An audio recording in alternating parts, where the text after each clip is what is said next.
Hello everyone, my name is Queen. Today I would like to discuss a leadership model that resonates with my personal values and experiences, how I plan to implement it in early childhood practice, and the roles, skills, and dispositions that are central to effective pedagogical leadership within these frameworks. In early learning environments, leadership is characterized by adaptabilities and shaped by contextual factors that respond to the interests and well-being of children, educators, families, and the broader community. It helps guide and support high-quality teaching and learning. Effective leadership in these settings involves cooperation, professional networks, and informed decision-making. These understandings align with the distributed pedagogical leadership model. This diagram illustrates the key elements of distributed pedagogical leadership. It shows that this model brings together two important ideas: distributed leadership and pedagogical leadership. Distributed leadership focuses on team-based decision-making and shared responsibilities. In contrast, pedagogical leadership emphasizes teaching expertise and a strong dedication to teaching and learning. When these two ideas are combined, distributed pedagogical leadership is strengthened by mutual understanding, emotional awareness, collaboration, and constructive communication. Together, these elements support a collaborative and purposeful approach to leadership that enhances educational practices and fosters children's growth and progress. This model is meaningful to me because it aligns with my beliefs, experience, and philosophy of collaborating with others in teaching practice. It highlights shared responsibility, positive relationships, and ongoing reflection. I believe that children benefit most when leadership is shared across the team rather than centralized in an individual. In this way, distributed pedagogical leadership supports not only my professional aspirations but also professional ethical guidelines in early childhood education. In practice, I apply distributed pedagogical leadership by setting a strong example and nurturing a cohesive team culture. This involves demonstrating ethical, collaborative, and reflective practice by fostering open communication, mutual respect, and a genuinely supportive environment. I actively mentor staff members to build their self-efficacy, facilitate collective inquiry, and pursue ongoing professional development.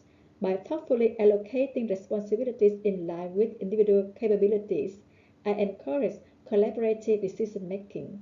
Drawing on analytical reflection and regular review, I collaborate with other early childhood professionals and parents to continually improve teaching and learning practices. There are examples of how distributed pedagogical leadership works in practice. It is demonstrated through teamwork that educators meet regularly, exchange observations, and make collective decisions. It is evident in curriculum planning, where educators co-create learning programs and contribute their professional knowledge collectively. Another example is policy design, where staff work together to revisit their behavior support guidelines so that they align with ethical practice and support the well-being of children. Family communication is important because parents bring valuable aspirations, considerations, and cultural viewpoints that shape our planning processes and decisions.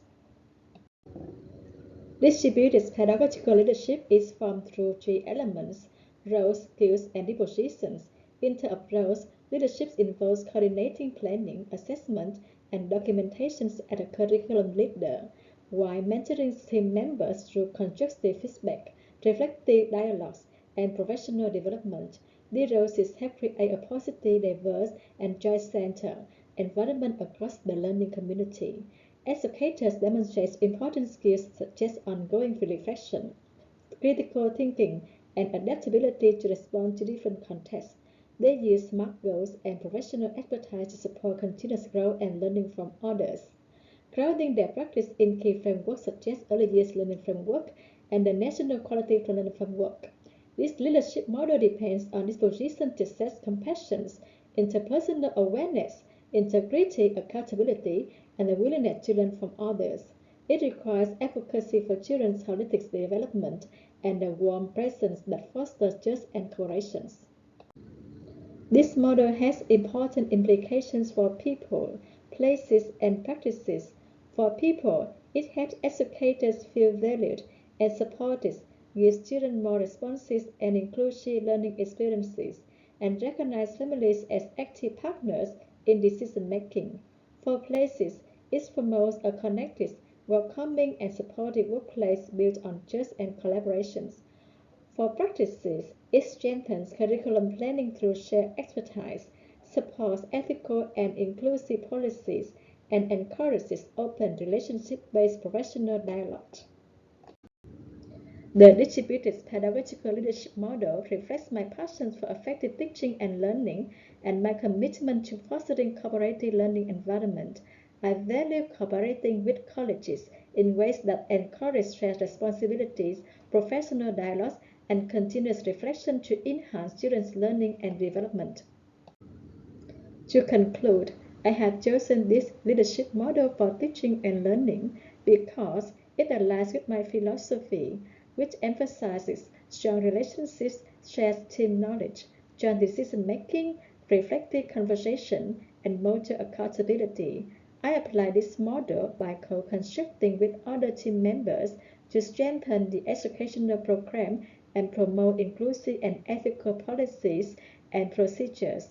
I engage in critical reflection, support colleges, and build respectful partnerships with families through cultural awareness and respect.